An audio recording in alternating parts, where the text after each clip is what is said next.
Teman-teman, kalau kalian pengen banget punya Harley Davidson, tapi budgetnya cuma 50 jutaan, mungkin motor yang satu ini cocok buat kalian nih. Motor ini desainnya ya hampir Davidson lah ya. Suaranya ngeblar dan juga pastinya sangar banget nih. Yuk, kalau kalian pengen tahu motor ini motor apa, bersama gue Fizz Milang, kita review bareng-bareng. Secara lengkap, ini dia Kiway V250 Fi.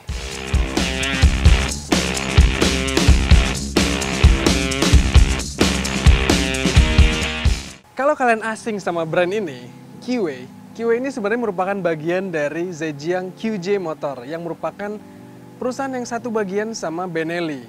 Jadi Kiway ini masuk ke Indonesia melalui PT Benelli Motor Indonesia. Jadi kalau kalian pengen nanya-nanya atau pengen beli langsung motor ini, datangnya langsung ke dealer Benelli. Nah, pada mulanya Kiway ini didaftarkan brandnya oleh QJ Motor di Eropa Timur sana, tepatnya di negara Hongaria. Tapi ternyata penjualannya lumayan oke, mereka ekspansi sampai ke Asia Tenggara nih sekarang, sampai ke Indonesia. Dan pertama kali masuk ke Indonesia langsung meluncurkan ini nih, Kiway V250 Fi yang diluncurkan pada bulan November tahun 2020 kemarin. Makanya sejarahnya nggak terlalu panjang motor ini, jadi nggak akan banyak juga kita bahas soal sejarahnya. Oh iya, kemarin di IMS, di booth-nya Kiway kita ngeliat ada motor listrik baru mereka yaitu Easy Plus. Ya berarti Kiway mulai serius banget di Indonesia, dan kita lihat aja nih sejauh apa konsistensi dari Kiway ini ya. Yuk, sekarang kita bahas motornya aja. Pertama, dari bahas desainnya.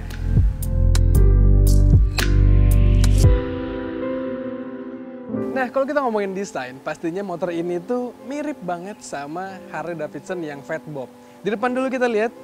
Di depan sini, ya kalau kita tahu Fatbob itu pakai lampu utama yang dikasih cover gitu dan bentuknya agak persegi panjang tapi membulat ujungnya. Kalau ini lebih mirip huruf U nih. Desainnya covernya plastik gini, tapi di balik mikanya ada lampu yang canggih nih. Lampunya ini udah full LED dan juga lengkap ada daytime running light-nya di sekelilingnya nih, DRL gitu. Dan juga di sini yang paling kelihatan ternyata headlamp-nya ini dipasangkan di sok depan upside down gini nih. Tapi sayang, secara desain sih, secara tampilan mungkin agak kurang berotot dikit nih. Kalau emang gayanya pengen kayak Fatbob sih, dikasih cover juga rasanya nggak masalah lah ya. Agar tampilannya lebih berotot dikit. Oh ya, tapi dari depan sini yang juga menarik perhatian gue adalah penggunaan stang model Fatbar yang panjang banget gini nih.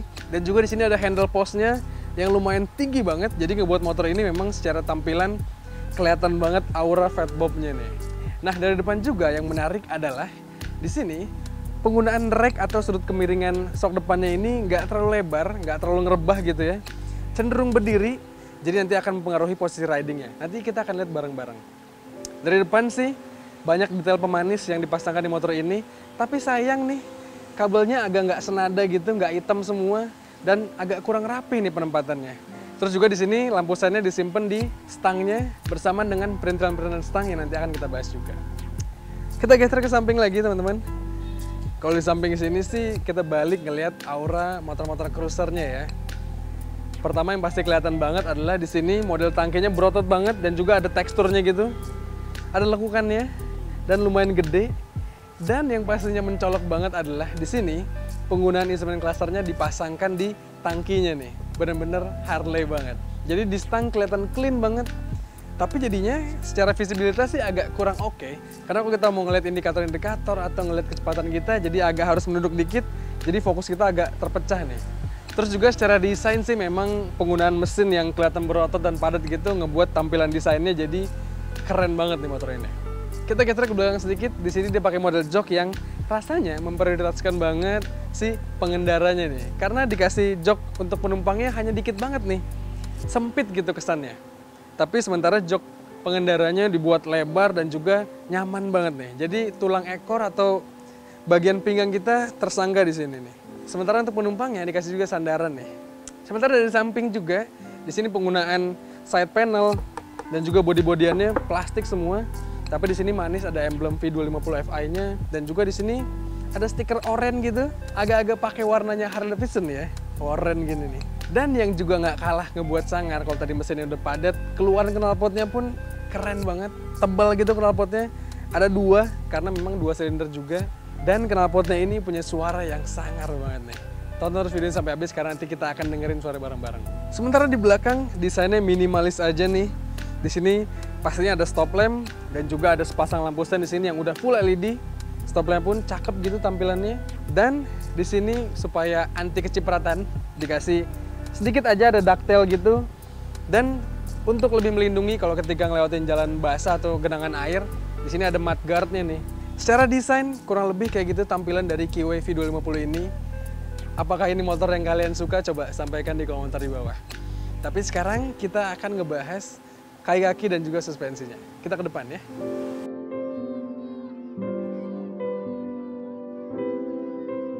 Nah, di bagian depan ini, suspensi depannya tadi gue udah bilang dikit, kalau dia pakai shock depan yang upside down atau inverted telescopic. Diameter asnya 38 mm dan menurut gue agak kurang berotot dikit nih. Tapi dari yang gue rasakan, impresi gue, karakter shock depannya ini ternyata lembut banget nih. Berarti sangat baik buat jalan perkotaan atau kalau kita ketemu jalan yang jelek atau berlubang sekalipun, shock depannya ini lumayan nyaman lah. Tapi dampaknya adalah kalau kita lagi jalan cruising cepet gitu ya, agak berbelok tajam dan kencang, rasanya motor ini agak sulit dikendalikan atau limbung gitu nih. Dan sementara shock belakangnya pun sama karakternya, punya karakter yang lembut dan cenderung terlalu lembut malah menurut gua. Kalau kita boncengan ngeri-ngeri ambles gitu nih. Suspensi belakangnya adalah model yang lengan ion biasa dan dikasih shock ganda kiri kanan. Bisa diatur pilotnya isi 5 tingkat. Tapi rasanya setelan pabriknya ini agak terlalu lembut gitu. Mungkin lagi-lagi kalau dipakai jalan jelek sih rasanya motor ini nyaman banget. Tapi kalau emang kita mau kebut-kebutan dikit, rasanya motor ini harus dikerasin dikit nih shocknya. Lanjut nih, untuk urusan kaki atau roda, ternyata Kiwi V250 ini yang punya konsep motor cruiser, dia nggak pakai pelek yang belang depan belakang, ukurannya sama, depan belakang pakai pelek ring 16. Dan juga peleknya ini kalau mau tampil klasik, rasanya harus pakai pelek yang jari-jari. Tapi ini enggak, pakai pelek yang casual dan dibalut sama ban yang depan ukuran 120/80, di belakang 140/70. Nah, mumpung di bawah, kita bahas juga pengeremannya nih. Pengeremannya depan belakang pakai disc brake pastinya. Di depan dia pakai disc yang ukurannya lumayan gede, yaitu 320 mm kurang lebih. Dijepit sama kaliper 3 piston nih. Belum ada ABS di motor ini, tapi ada fitur combi brake. Jadi kalau kita ngerem yang belakang, yang depannya pun akan ketarik. Begitupun sebaliknya. Sementara rem belakangnya mengimbangi aja, dia pakai cakram yang diameternya sekitar 240 mm yang dijepit sama kaliper 1 piston. Pun sama nggak ada ABS-nya di motor ini. Jadi rasanya kalau untuk kelasan motor 250 cc, kalau ada fitur ABS-nya sih pastinya akan lebih membuat kita merasa aman. Tapi overall pengeremannya sih cukup banget untuk mengimbangi mesinnya yang 250 cc. Yuk, sekarang kita bahas aja mesinnya, kita geser ke bagian samping lagi ya.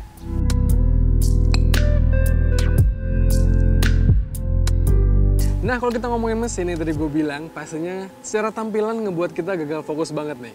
Karena mesinnya pakai konstruksi yang V gitu, V twin, 2 silinder pastinya, berkapasitas 249,9 cc. Atau ya digenapin jadi 250 lah ya. Mesinnya ini pakai mesin yang 4 katup, pendingin udara. Jadi di depan situ ada semacam ornamen aja, tapi bukan benar-benar cover radiator nih. Dan juga di sini yang paling kelihatan mentereng adalah penggunaan filter udaranya yang dikasih polish chrome gitu nih. Jadi bisa agak ngaca di sini kali ya. Nah, dari yang gue rasakan, motor ini di kemacetan pun tanpa hadirnya radiator ternyata panas mesinnya masih biasa-biasa aja. Paling memang agak kerasa anget dikit di daerah betis sebelah kanan pastinya, karena memang semua perintilan mesin-mesinnya ada di sebelah kanan sini nih. Jadi kalau kita bawa motor ini, rasanya gue rekomendasikan pakai jeans yang agak tebalan dikit supaya kalau kita nemu kemacetan di siang hari, gak akan terlalu mengganggu lah. Nah, mesinnya ini diklaim bisa ngeluarin tenaga sebesar 16,7 daya kuda dan torsi 17 Nm. Dengan profil tenaga segitu sih rasanya mesin ini agak di bawah sedikit dari Benelli Patagonia Eagle untuk segi tenaga. Karena Patagonia Eagle itu bisa ngeluarin tenaga sebesar 17,4 daya kuda. Nah, mesinnya ini pakai piston berdiameter 49 mm dengan jarak langkah 66 mm. Dengan ukuran segitu sih karakter mesinnya berarti overstroke nih. Dari yang gue rasakan pun ternyata mesin V-twin ini memang punya tenaga yang gede di tarikan bawah, di tarikan pertama nih khususnya. Torsinya langsung membeledak, jadi kalau kita gas pun motor ini akan langsung ngacir nih. Tapi dampaknya jadi di tarikan menengah ke atasnya memang agak belet sedikit, agak lambat naiknya. Tapi kalau untuk cruising santai di perkotaan, hari-harian pun rasanya untuk stop and go motor ini punya karakter yang cukup oke lah. Nah, dari hasil pengetesan kami juga, untuk konsumsi BBM-nya, motor ini terbilang cukup irit untuk kelasan motor 210 cc. Karena bisa mencatatkan angka 1:35 atau 35 km untuk 1 liter. Dan yang menarik nih teman-teman, tenaga dari mesinnya ini disalurkan melalui transmisi 5 percepatan yang pakai model belt gitu nih. Beltnya dari Continental, dari Jerman buatannya. Dan dengan pakai belt gini berarti motor ini memang mirip banget sama Harley Davidson ya. Dan juga nih dengan pakainya belt kayak gini berarti tenaga dari mesinnya disalurkan dengan smooth banget. Dan juga pastinya minim hentakan, apalagi minim pastinya bunyi kertek-kertek ala-ala motor-motor pakai rantai kayak gitu. Dan pastinya secara tampilan jadinya Harley banget dan juga kelihatan clean gitu. Gak ada oli-olian dan juga gak ada pelumas-pelumasan. Nah, udah kita bahas semua secara desain, secara kaki-kaki dan juga mesinnya. Sekarang kita duduk di sini untuk gua tunjukin gimana posisi duduk gua dan kita coba nyalain nih motor ini supaya kalian dengar suara geberannya.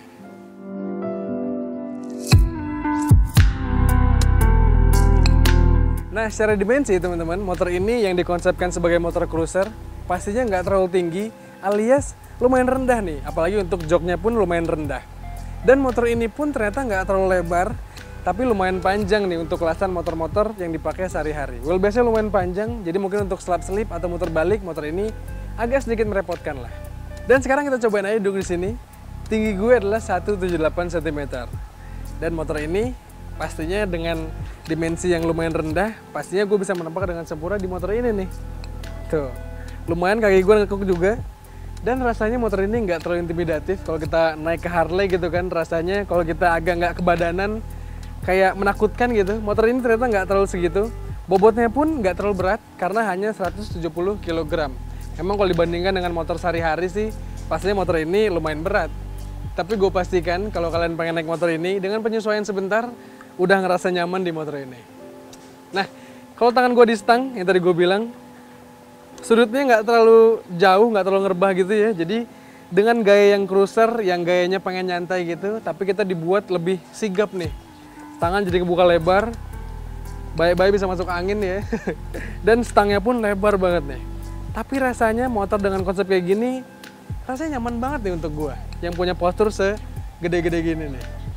Nah, kalau kayak gua naik ke footstepnya lumayan maju ke depan, dan betis kanan gue memang agak sedikit nempel nih ke filter udaranya nih.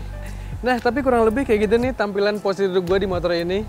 Rasanya bener-bener nyaman banget gue duduk di motor ini. Dan kalaupun harus cruising ngebut gitu ya, pastinya sigap banget. Ataupun kalau ngelewatin kemacetan yang harus merayap gitu ya, rasanya motor ini mudah banget buat dikendalikan nih. Nah teman-teman, QA ini kuncinya kayak gini nih. Simple aja, klasik. Dan rumah kuncinya ternyata disimpan di sebelah kanan sini nih. Kita nyalain aja langsung coba. Oke. Oh iya, yang menarik nih, di sini perintilan di stangnya ternyata mirip banget kayak Harley Davidson gitu ya. Di sebelah kiri sih ada lampu dekat, lampu jauh pastinya. Ada lampu sen kiri, dan juga ada klakson. Di sebelah kanan ada sen kanan pastinya. Dan juga ada untuk menyalakan headlampnya nih. Jadi ini belum automatic headlamp on, dan ada starternya nih. Dan yang menarik, untuk menyalakan lampu hazardnya tinggal menekan kedua lampu sennya secara bersamaan. Tapi ternyata lampu sen di kanan gini tombolnya agak menyulitkan nih, karena kalau kita lagi ngegas, lagi agak dalam ngegasnya, posisi tangan kita pasti agak gini nih. Jadi jempolnya agak sulit untuk menjangkau tombol lampu sennya nih. Nah teman-teman, yuk sekarang kita nyalain nih QA V250 ini. Kita dengerin suaranya ya. Ini nggak ada engine cut off-nya, ya tinggal nyalain aja, tinggal starter aja.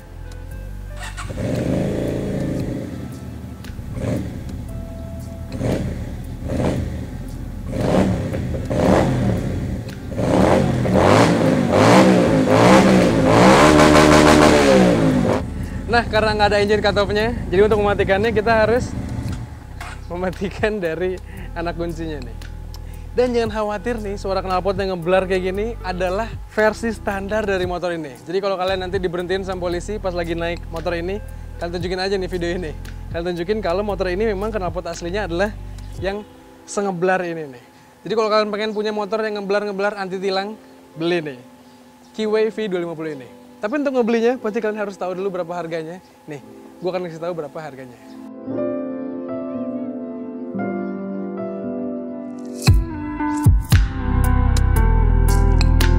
Nah, sebelum beli motor ini, pastikan kalian mampu buat bayar pajak tahunannya. Gak mahal, karena kelasan motor 250 cc di kisaran 1 jutaan aja. Dan untuk harganya nih, Kiwi V250 ini dijual dalam dua versi atau dua trim, yaitu yang versi standar kayak gini dan juga ada versi yang Geronimo. Nah untuk harganya nih ternyata beda sedikit aja. Untuk Kiwi V250 FA yang versi biasa dijual dengan harga Rp56.600.000. Sementara untuk yang Geronimo dijual dengan harga Rp57.400.000. Dan harganya udah on road DKI Jakarta. Jadi yang tadi gue bilang 50 jutaan dapat motor 250cc yang mirip dengan Harley Davidson. Jadi teman-teman kira-kira gimana nih? Apakah dengan budget 50 jutaan layak buat membeli Kiwi V250 ini? Coba sampaikan pendapat kalian di kolom komentar di bawah. Dan juga bisa kalian komen, jangan lupa untuk kalian like video ini, kalian share ke teman-teman kalian, dan juga kalian jangan lupa untuk subscribe channel YouTube Persbuka Otomotif. Gue pamit. Ciao.